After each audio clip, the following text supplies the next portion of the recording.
सो आज हम पढ़ेंगे मैकेनिज्म ऑफ यूरिन।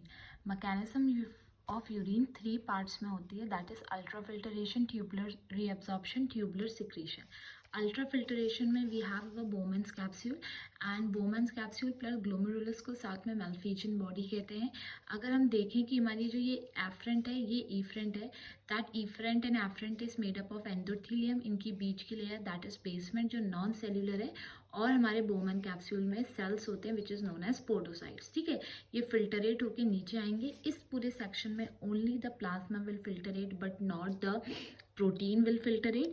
ठीक है, और यहाँ पे इनका ऑस्मोमोलैरिटी दैट इज 300 तक रहेगा। ठीक है, हमने ये पढ़ा है हमारा कार्डियक आउटपुट में कि 1 मिनट में कितना ब्लड हमारा पंप हो रहा है, जो अप्रॉक्सीमेट हमें देगा विच इज़ 1200 या 1100 का ml यूरिन हम इसको फिल्टरेट करेंगे।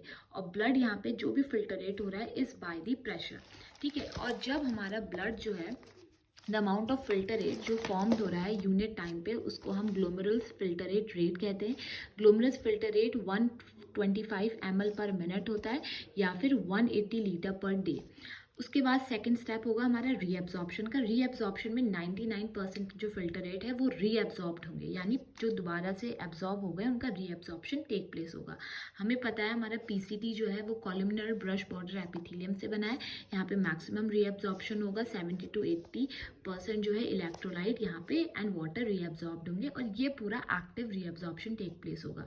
जो यहाँ पे रीअब्जॉर्ब्ड होंगे that is glucose, sodium, potassium, nutrients, H2O, amino acid, और एब्जॉर्ब्ड होगा यहाँ पे chloride ion, bicarbonate ion and urea. ठीक है, लूप ऑफ हेनले को देखेंगे तो लूप ऑफ हेनले जो है ये इसका कॉर्टेक्स रीजन है जिसका ऑस्मोमोलैरिटी 300 है, बट मेड्यूलर रीजन का जो कॉर्टेक्स है उसका ऑस्मोमोलैरिटी 1200 है। ठीक है, तो हम ये समझ रहे हैं कि जैसे ऊपर से नीचे आ रहा है, डिसेंड कर रहा है, तब क्या हो रहा है कि यहाँ पे जो है प्रेशर है या ऑस्मोमोलैरिटी है वो डिक्रीज हो रही है, 300 से 400 देन 500, और एक टाइम ऐसा आ रहा है, सॉरी इंक्रीज हो रही है, एक टाइम ऐसा आ रहा है कि ये 1200 बन जा रही है। और यहाँ पे जो है ये बाहर को निकल रहा है वाटर, ये बाहर को वाटर फेंक रहा है। पर जैसे जैसे हम ऊपर जा रहे हैं यहाँ पे जो है वाटर पूरा परमिएबल है, बट यहाँ पे नियरली परमिएबल इलेक्ट्रोलाइट है। बट जब हम असेंडिंग लिम्ब में देख रहे हैं यहाँ पे जो है water is totally impermeable and permeable, यहाँ पे हमारे इलेक्ट्रोलाइट है। तो जैसे जैसे ऊपर जा रहा है हमारा NaCl बाहर को निकलता जा रहा है। थिन वाले साइड में पैसिव हो रहा है और थिक वाले साइड में एक्टिव हो रहा है। ये वाला जो नीचे जहाँ पे 1200 है उसको हम हाइपरटोनिक बोलते हैं, और जब एक्टिव यानी DCT के क्लोज आने लग जाता है उस वाले को हम हाइपोटोनिक कहते हैं।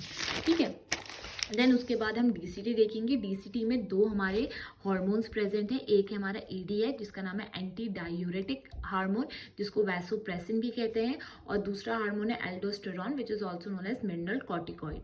ठीक है, अगर हम वैसोप्रेसिन को देखें ये हाइपोथैलेमिक हार्मोन है, तो ऑफकोर्स ये बात है पिट्यूटरी में प्रेजेंट होगा।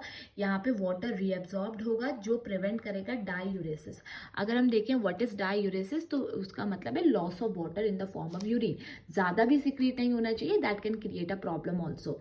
ठीक है, और DCT में और कलेक्टिंग डक्ट में हमारा ये प्रेजेंट होता है, this is also present in collecting duct. Aldosterone को देखें तो एल्डोस्टेरॉन जो हमारा एडर्नल के कॉर्टेक्स रीजन में होगा, DCT पे एक्ट करेगा और सोडियम का एब्जॉर्ब करेगा, और जहाँ जहाँ सोडियम रीअब्जॉर्ब होगा we already know that H2O also reabsorb. Then उसके बाद वी हैव कलेक्टिंग डक्ट, तो ज़्यादा अमाउंट का वाटर जो है रीअब्जॉर्ब होगा वो हमारा कलेक्टिंग डक्ट में होगा। स्मॉल अमाउंट ऑफ यूरिया भी यहाँ पे होगा। अगर ADA, एक यहाँ पे बात बोली है कि ADA जो है कलेक्टिंग डक्ट पे भी करता है, और अगर ADA देखो अपना काम नहीं कर रहा है, कुछ ऐसा सिचुएशन हो रहा है कि ADA नहीं सिक्रीट हो रहा है या ADA एब्सेंट है, तो यहाँ पे DCT में और CD में जो है यहाँ पे वर्क नहीं करेगा। वर्क क्या है इसका कि H2O को रीअब्जॉर्ब नहीं करेगा। अब जब H2O रीअब्जॉर्ब नहीं होंगे तो यूरिन में ज़्यादा वाटर सिक्रीट होगा, and that leads to a condition known as diabetes insipidus. देखो 2 टाइप की डायबिटीज़ होती है, एक होता है डायबिटीज़ इंसिपिडस और एक होता है mellitus.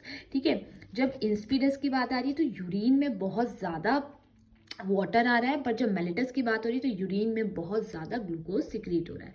And then there is a last which is secretion. तो सिक्रीशन जो है यहाँ पे एक्टिव होगा, यानी जब भी हम एक्टिव और पैसिव की बात करें तो एक्टिव का मतलब है कि कुछ अमाउंट का एनर्जी हो रहा है, बट जब पैसिव की बात करें that is there is no energy. तो ये हमेशा एक्टिव होगा, मेंटेन करेगा pH को, आयनिक बैलेंस को। PCT में देखो कुछ हमने बहुत सारी बातें करी कि ये सिक्रीट होगा या ये रीअब्जॉर्ब होगा। बट जब हम सिक्रीशन की बात कर रहे हैं तो पीसीटी में अमोनिया कुछ अमाउंट का सिक्रीट होगा, potassium ion and then some are hydrogen ion.